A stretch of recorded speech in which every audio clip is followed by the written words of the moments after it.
जो वोटर्स 1700 की संख्या में प्रशिक्षण ले रहे थे वोट देने के लिए, उनको किस तरह से मारपीट किया गया राजगीर में, किसी से छुपा हुआ नहीं अब है। क्या आपके निकलने के बाद ये सब कुछ वो कर पाएंगे क्या, मारपीट या कुछ राजमहल वादा रहते कुछ कर पाएंगे क्या वो लोग? अरे जिसका जो काम है वो करते रहता है। अभी देखिए ना, एक गैंग यहाँ सक्रिय है, बालू चोर। बालू का बड़ा राजस्व का नुकसान, मतलब सरकार का पैसा का लूट।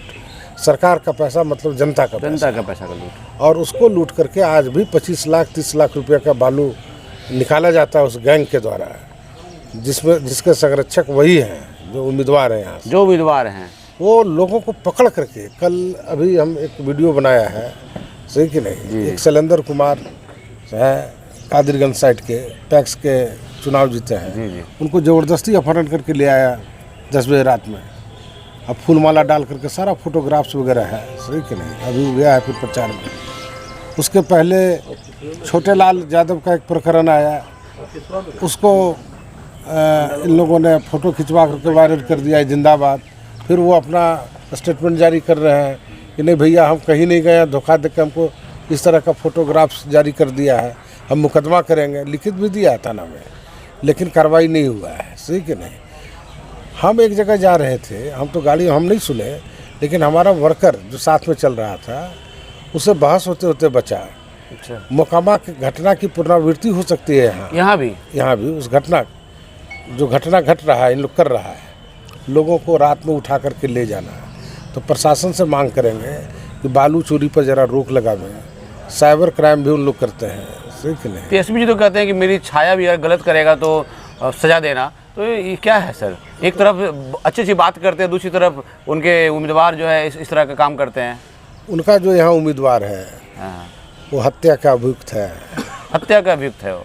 किसी ढंग से सरकार ने उसको बचाया है, कौवे कुल में घटना किया है, बूथ लूटने में। अपहरण का अभियुक्त है, घोटाला का अभियुक्त है, कई एक केस में सजा होना उसका तय है।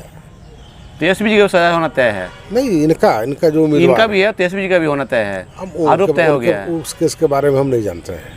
लेकिन टीएसपी जी ऐसा क्यों भाषण देते हैं कि हम स्वच्छ हैं, मेरा छाया भी अगर गलत करेगा तो आप लोग सजा दीजिएगा? तो ये तो सिर्फ भाषणबाजी हो गया ना। आपका उम्मीदवार आरोपी है। अब एक कमरान जी का टिकट काट दिया है, जीते हुए विधायक का बताइए।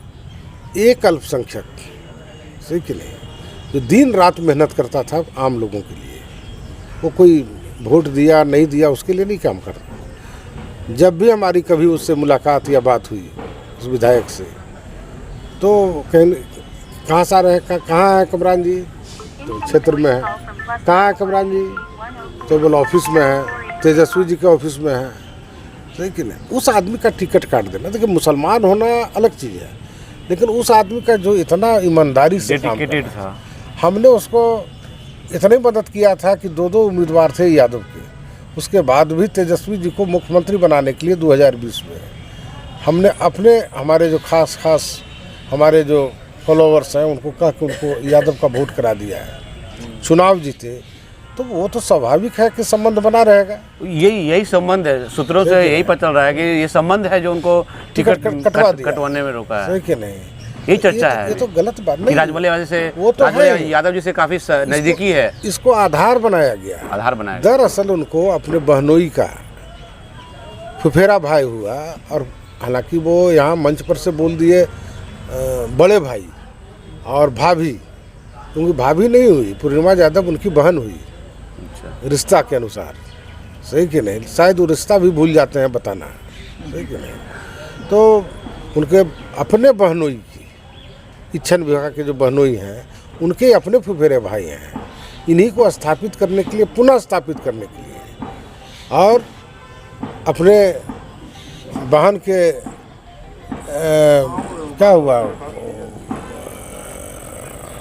गोतनी कही एक तरह, सही कि नहीं। फुफेरा भाई का पत्नी तो गोतनी हो गई, उनका तो बहन लगी रिश्ता में, सही कि नहीं। उनको स्थापित करने के लिए, पुनः स्थापित करने के लिए कमरान जी का टिकट काटा गया।